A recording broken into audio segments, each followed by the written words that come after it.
takes. We're early in the investigation, but some details have emerged. I'm able to confirm there are 6 victims, ages 67 to 88. All of them have been transported to local hospitals. This attack happened at a regularly scheduled weekly peaceful event. Witnesses are reporting that the subject used a makeshift flamethrower and threw an incendiary device into the crowd. The suspect was heard to yell, "Free Palestine," during the attack. Several months later. You say that he was walking to the party. Was this actually at the wedding venue? No, he was not in the wedding venue. He was in the restaurant.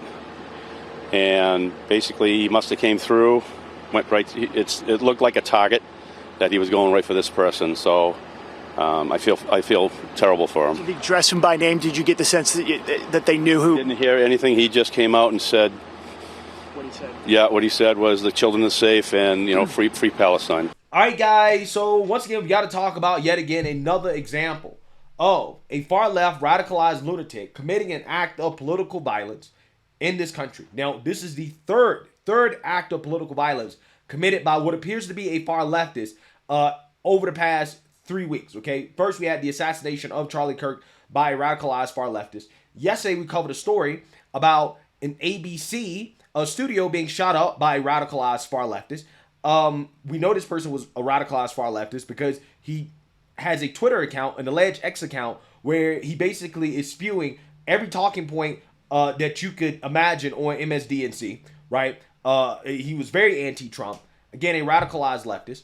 And in this story, we got to talk about what appears to be a radicalized leftist committing a mass shooting at a New Hampshire country club while shouting, "Free Palestine," right? Now, again, the mainstream liberal media is going to pretend as if they don't know what the motive is for this shooting. But I think it's clear that we know what the motive is based off witness testimony in regards to what this individual was saying as they were trying to kill people, right? They were open firing at a country club. So without further ado, let's go ahead and get into this.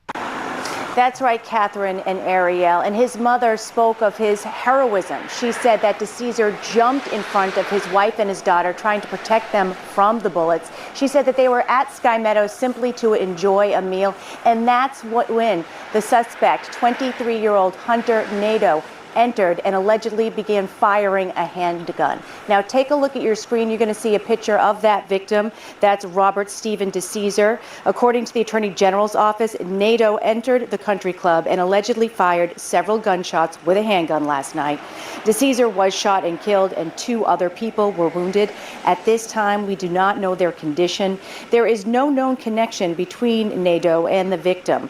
He was detained on the scene. Officials sharing just a little while ago that he has been charged with 1 count of second-degree murder for knowingly shooting DeCesar, and say more charges will likely be brought for the additional victims. DeCesar's mother said her son was living at Sky Meadow, and she spoke of his character and the fact that he jumped in to protect his family. And there is no doubt in my mind there was an instinct, not a thought was given. He was facing away from the table. Mm-hmm. Like that. He was facing away from the table, and his wife and daughter were able to escape. And so they didn't know where he was. All this time, they didn't know he had died. They didn't know, what was going on. It's very convoluted. Now, at this time, the Attorney General's office says it could not share any information on potential motives, but they have shared with us that a suspect has been arrested. His name is Hunter Nadeau. He's 23 years old. He's going to be arraigned tomorrow in Nashua. For now, we're live in Nashua. Yeah, so let's actually take a look at this suspect, Hunter Nadeau, right? This apparently is the person who's arrested on a second-degree murder charge. Now, these are the pictures that we have of the individual. As you can see here, he is holding a stuffed animal, right? He looks like one of these weirdo leftist kids that probably is suffering from mental health issues. Because, again, leftists self-reportedly suffer from mental health issues at much higher rates than everybody else, right? And like I told you guys, the radicalized rhetoric from the left, it is affecting these people who are suffering from these mental health issues, and they're acting on the radicalized rhetoric. That sounds like That's what happened here, right? That's what it sounds like to me, okay? I looked at his mom's Facebook page. His mom's Facebook page seems to indicate that she might be more left-leaning, even though I can't really say that for sure. All I know is that there aren't many Republicans and conservatives running around shouting, "Free Palestine," right? That is a leftist thing, okay? That's just like running around shouting, "Make America Great Again," right? I'm just saying, like, you know, if you're shouting "Free Palestine," yeah, you're a leftist, right? I mean, you're almost certainly a leftist. So, you know, I just find it interesting how the media say, well, we don't know a motive yet. But again, this guy reportedly was yelling, "Free Palestine," which is definitely not something that right-wingers do. But again, you know, the liberal media, they'll try to spin it and say, well, we don't know. We don't know. Again, if the guy was shouting, "Make America Great Again," MAGA, right, they would essentially be declaring, yeah, that this is a right-wing terrorist, okay? But when it appears to be a left-wing act of extremism, they're very hesitant to call it out for what it is. Now, again, I think it's sad that these individuals were at this country club and they had to be subject to this mass shooting by this individual. People should not go out and enjoy themselves at a restaurant or a wedding or wherever and be subject to this type of violence, especially for political reasons, okay? I'm pretty sure none of these individuals had anything to do with Palestine, right? Or what happened with Palestine or whatever. But one thing I will say is that I have seen leftists complaining that the Free Palestine activists, well, they don't target Republicans enough. They don't go after Republicans enough. Oh, well, they spend too much time going after Democrats, right? So I have seen rhetoric from the left encouraging the Free Palestine extremists to start targeting right-wingers because they're targeting left-wingers for not being pro-Palestine enough, right? So I don't know if that plays a part in this. I'm just telling you guys based off what I know, okay, that it seems as if this individual was a radicalized far leftist running around screaming "Free Palestine." And, you know, as far as what other motive he could have had, we really don't know at this point. But I think the Free Palestine part tells us a lot about this. Alana Flood, WMUR News 9.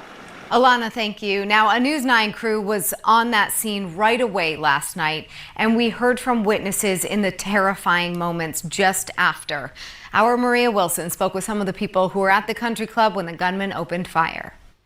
One woman describing those terrifying moments as the scariest thing she's ever seen. She was at a wedding reception in a nearby space. She says everyone was out on the dance floor, and that's when she heard multiple gunshots ring out. She says it was at that point that she hid under a table. Sophie Flaboris says there were about 150 people also at that wedding reception. In those first moments, she says she hid under the table. Others went running, some for the kitchen, others out the door. The Attorney General's office confirming that one man was killed in that shooting that happened at Sky Meadow Country Club Saturday evening. Authorities also saying that several others were hurt. Flaboris walking us through those chilling moments. All of a sudden we heard pop, pop, pop, pop, pop. Heard 5 shots. All of a sudden heard a gun, chaos, screaming, and then running. It was just the scariest thing I've ever experienced in my life. I hid under a table. And so then your next thought is, okay, am I safe here? You know, am I a sitting duck? Now, the Attorney General's office says that they are still very early on into their investigation and that we could expect to learn more as their investigation continues. But they really want to stress at this point that there is no threat to the public at this time. We're here in Nashua. Maria Wilson, WMUR News 9. Maria, thank you. Now, we understand as the investigation plays out, people have a lot of questions about what happened last night. Here's what we know. Multiple people were injured. 3 people were shot, 1 fatally. We don't have an exact number, though, of the people who were injured during all of the chaos. Also, a possible motive here. That is still a mystery. And this is what the AG's office is saying. They say at this point, they have no awareness of any known connection between the suspect and the man who was killed. A witness told reporters outside the country club last night that the shooter allegedly said, and I'm quoting here, "The children are okay and free Palestine." Officials would not specifically address those witness statements to reporters. Yeah, I mean, again, seems clear to me. Free Palestine. Not many Republicans run around claiming that, right? Even Republicans or conservatives that are supposed to be, well, at this point, I don't even think they're pro-Palestine as much as they're anti-Israel, right? They're more anti-Israel than pro-Palestine, right? This is why, you know, I just completely reject any possibility of somebody screaming free Palestine as somehow a right-winger, because even the people on the right who are anti-Israel, they don't really care for the Palestinians as much as they just don't like Israel. So again, they're not going to run around screaming free Palestine. Only a leftist would do that, okay? So it appears that this was yet again another act of political violence at the hands of a leftist. You have innocent people who were just attending a wedding, or, you know, eating at a restaurant, at a country club, a night out, having fun, and some lunatic tries to commit a mass shooting. And unfortunately, an innocent individual loses his life. You have multiple people that were shot. Stuff like this in this country is becoming way too common, right?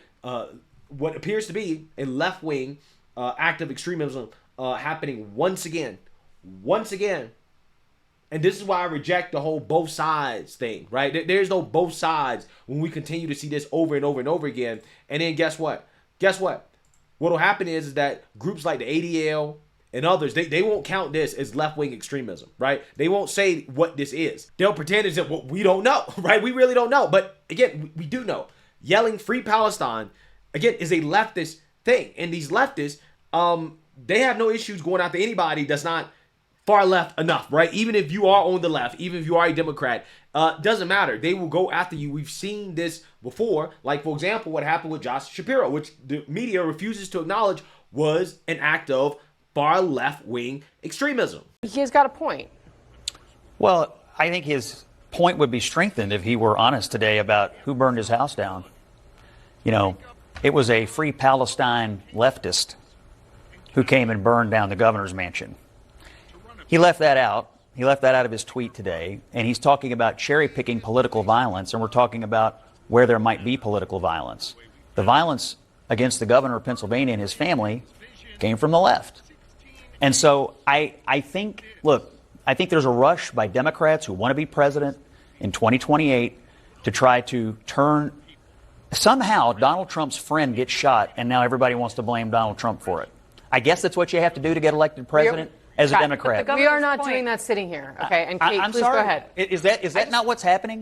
People are pointing. The governor's point is it doesn't matter where the violence came from. I think it might. Should be condemned. Shouldn't it matter the motivations of the people? It should be condemned regardless. Is the entire point of his speech. Don't you care about the motivations? To sit here and suggest that somehow him not mentioning it was some sort of sleight of hand to try to make it seem like it was someone I don't think his political party would accept it. You missed the entire point of what he was saying, and it's a message that's badly, badly needed in this country at this moment. Look, I think that if we cannot be honest, if I were him and somebody tried to burn my house down, I think I'd be honest about who did it and why they did it. And it would matter for people to know that, would it not? Scott, is this not a let's rise above because anyone that is committing an act of political violence who is trying to kill someone else for what they believe in, it's like it is inherently wrong and awful? Why are your two impulses mutually exclusive? Why can't we all say all political violence is bad, which I wholeheartedly believe, and also be honest when people have clear intentions? I think there's a difference between people that have clear intentions and, you know, clearly deranged people. But in the case of Shapiro, and I think in the case of Charlie Kirk, we know the intentions, the political intentions of the people at play. And when we sort of skirt around it and we're not honest about it, we let it off the hook. And I don't think we should let people with clear political intentions to commit violence off the hook. And so I like what he said about condemning violence. I just would like it a little more if we could just be a little bit honest about what happened at his house. You would just like it if a politically critical message was applied to what he was trying to say. I mean, that's what you're saying, right? You're saying you like what he said in condemning political violence across the board, but it didn't work for you because you didn't try to get in a dig at whose fault it was. The entire point is that we have to condemn political violence from all sides, in all stripes, in whatever form. And I think the fact that we are sitting here even having this conversation is deeply, deeply problematic in terms of where the temperature is in the country right now. I think the fact that you would call him dishonest. I agree that it is problematic that a prominent Democrat cannot be honest about who tried to burn his house down. I totally agree with you about that. Well, I mean, it's very simple. The truth goes against the narrative, right? The truth is a threat to the narrative from Democrats, which is that, no, all of these political assassinations, acts of violence, No, it just comes from the far right, right? It's far right stuff, right? Far leftists don't do this, okay? Anytime it's a far leftist, well, we shouldn't talk about the motivations. The motivations don't matter. We should just be condemning the violence in general. As if they would ever do that. As if they would ever say that if a actual far right individual committed an act of political violence, which again doesn't happen all too often, right? At least not at the level that it deserves a national news story. But when it does, do these people ever come out and say, "Oh well, see, it doesn't matter what his ideology was. We should just condemn political violence across the board, right? Across the political spectrum, regardless of the motivations of the shooter." They would never say that, okay? Because again, the job of these individuals, when a leftist does something like this, is to cover it up, to not acknowledge the truth and reality about what is happening in this country, which is that you have people who self-admittedly, on one side of the aisle, have mental health issues. They also are totally fine and totally okay with political violence and assassinations in order to achieve their political agenda, and they're becoming radicalized by the rhetoric of the Democrat Party, whether it be against fascism or, in favor of Palestine, right? Free Palestine. These things, they're radicalizing people in this country, and we're continuously seeing violence as a result of it. And the media is complicit when they come out here and they dance around actually calling this out for what it is. It is far left domestic terrorism. That is what's happening in this country. So let me know what you guys think. Make sure you like, comment, and subscribe. Most importantly, share a Black conservative perspective. Peace.